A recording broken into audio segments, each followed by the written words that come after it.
병행해서 받아야 된다. 맞습니다. 네. 알겠습니다. 방금 전에 석회화에 대해서 얘기를 해주셨는데요. 이 유방 석회화라는 거는 뭔가요? 석회화라는 것도 어떤 영상의 어떤 현상을 나타내는 건데요. 네. 우리가 이제 유선 조직이나 혹은 세포들이 이제 죽어서 네. 지체가 되는데 그러면 이제 그런데 미네랄 칼슘 같은 게 침착이 되고 네. 상처 같은 거라 볼 수 있습니다. 그런 것들이 암에도 나타나고 네. 또 정상에도 나타나고 그러면서 그것들이 이제 하나의 석회처럼 나타난다. 그래서 석회화라고 그러고 있습니다. 네. 그러면 이거를 단순한 상처로 볼 수도 있지만 암으로 갈 수 있는 확률도 높다. 이렇게 볼 수 있을까요? 그 자체가 암으로 간다 하는 것보다는 네. 그 암에서 나타나는 현상이 있기 때문에 우리가 석회화가 나타날 경우에는 네. 우리가 상당히 주의를 들여서 네. 검사를 해야겠다. 이렇게 그렇군요. 말씀드릴 수 있습니다. 그러면 유방암의 원인은 어디서 찾을 수 있을까요? 유방암은 실제로 정확한 원인을 잘 모르지만 네. 선천적 요인과 후천적 요인으로 볼 수 있는데 우리가 소위 유전성이라는 것은 약 5에서 10%. 그 외에 이제 생활 습관 여러 가지 시기랄지 혹은 수유 뭐 이런 거에 관계된 것이 한 30%. 네. 그 나머지 한 60, 70%는 사실 잘 모른다 이렇게 볼 수 있습니다. 그래요. 어렵네요. 네, 어렵습니다. 네, 우리가 좋은 생활 습관으로 이 30%의 위험이라도 좀 낮춰야겠다는 생각이 그렇죠. 듭니다. 그렇다면 유방암 고위험군으로 분류되는 경우는 어떤 경우인지 설명 좀 부탁드릴게요. 유방암 고위험군이라는 것은 네. 초경이 빠르고 폐경이 늦은 여성, 네. 출산을 늦게 하거나 적게 한 여성, 네. 또 모유 수유를 안 한 여성, 폐경 증세로 호르몬 대체요법을 장기간 받은 여성, 동물성 지방 과다 섭취, 특히 폐경 후의 비만, 네. 혹은 모친이나 자매 딸이 발병한 경우, 가족력이 있는 경우, 그 앞에 5가지는 전부 다 여성이 에스트로겐에 노출된 기간이 긴 네. 그런 것을 의미합니다. 네. 사실 요즘 학생들 같은 경우에는 초경이 굉장히 빨라졌잖아요. 빨라지죠. 네. 그게 젊은 여성들의 유방암 발병 빈도를 높이는데 영향을 줬겠죠. 영향을 주고 있죠. 네. 아까 말씀하셨던 그 에스트로겐, 이게 유방암과 굉장히 연관이 되어 있는 걸로 알고 있는데 이 에스트로겐은 여성에게 굉장히 필요한 중요하죠. 호르몬이잖아요. 근데 이게 유방암을 발병할 수도 있다는 거네요? 네, 맞습니다. 네. 에스트로겐은 여성에서는 여성을 유지하는데 반드시 매우 중요한 호르몬이죠. 네. 하지만 이것은 이제 유방에서는 유선을 증식시키고 분화시키는 정상적인 활동을 하지만은 우리가 한편 DNA에 어떤 손상을 준다든지 돌연변이를 일으킨다든지 네. 그런 과정과 함께 또 그런 암세포를 특히 에스트라디올이라는 그 호르몬이 네. 암의 성장을 또 촉진시킬 수 있는 그런 양면성을 가지고 있습니다. 그렇군요. 유방암과 여성 호르몬의 상관관계 화면으로 준비했어요. 더 보시고 얘기 나눠보시죠.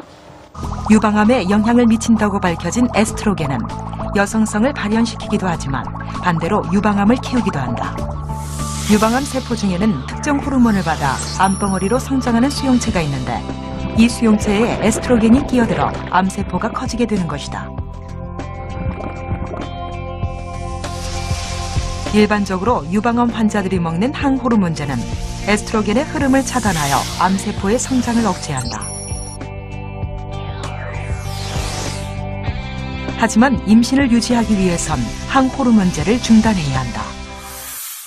보면서 선생님 저도 네. 궁금증이 들었는데 이 항호르몬제라는 게 에스트로겐의 흐름을 차단하는 거잖아요. 그렇죠. 암 환자들에게는 암세포의 성장을 억제하는 거지만 아직 출산을 안 하고 있는 출산을 앞둔 여성들에게는 굉장히 위험한 걸 수도 네. 있겠다는 생각이 들어요.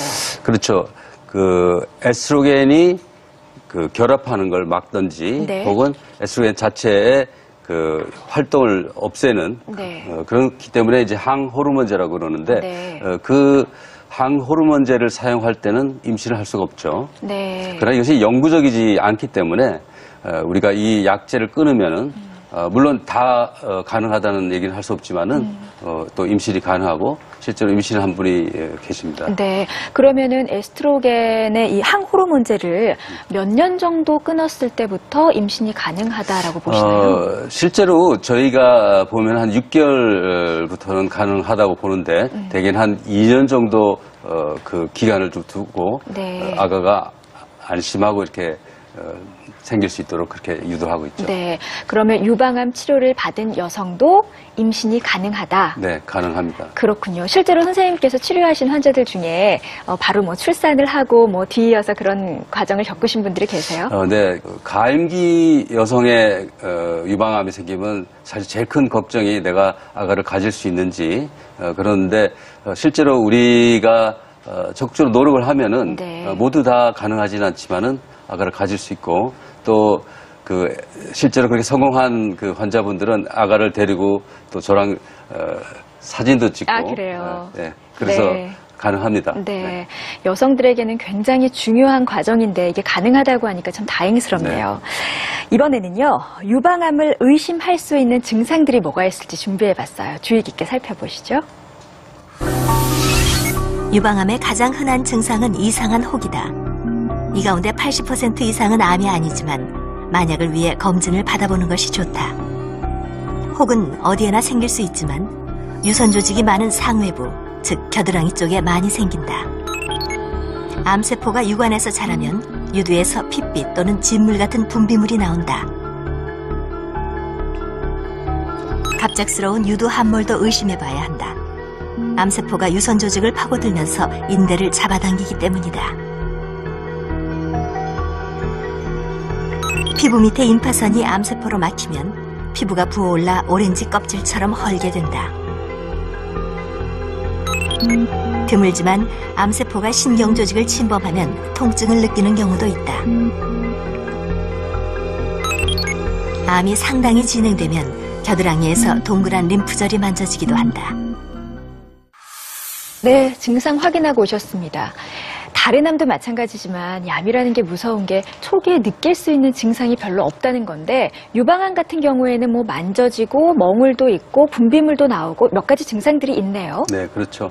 그러나 실제로 네. 이런 증상이 나타날 때는 좀 진행된다 이렇게 볼 수 있고 네. 우리가 그래서 이제 그런 증상이 나타나기 전에 스크리닝이라고 그러죠. 우리 검진을 통해서 이제 찾아내는 것이 가장 중요하겠고 네. 그렇다고 여기 나타나는 증상들이 모두가 암이냐 오히려 암이 아닌 경우가 훨씬 더 많죠. 네. 그렇기 때문에 그런 증상은 주의 깊게 관찰하고 그런 증상이 보일 때는 의사를 찾으라 이런 뜻으로 보시면 네. 되겠습니다. 혹시 모를 증상들, 유방암일 수 있는 몇 가지 증상들이 보니까 첫 번째, 이상한 혹이 만져진다. 이거네요. 우리가 멍울이라 하는 것은 굉장히 다양한 형태로 나타나기 때문에 네. 일반인들이 만지면은 사실은 다 멍울처럼 보입니다. 특히 그 생리 주기에 따라서 여성의 그 가슴은 상당히 변화무쌍합니다. 그렇죠. 그렇기 때문에 우리가 이제 생리 끝난 후 제일 유선이 부드러워지는 일주일 전후로 네. 해서 이제 보라고 그러는데 그때도 잘 만져봐야지 이제 멍울이 있는지 없는지 알 수 있고 네. 그리고 특히 움켜 잡는다든지 네. 혹은 멍울 자체를 또 이렇게 눌러서 만져야 되는데 또 여러 가지 형태의 자기 지방 조직이랄지 혹은 다른 부분을 멍울이라 이렇게 느끼는 수가 많죠. 네. 보통 생기는 멍울의 위치는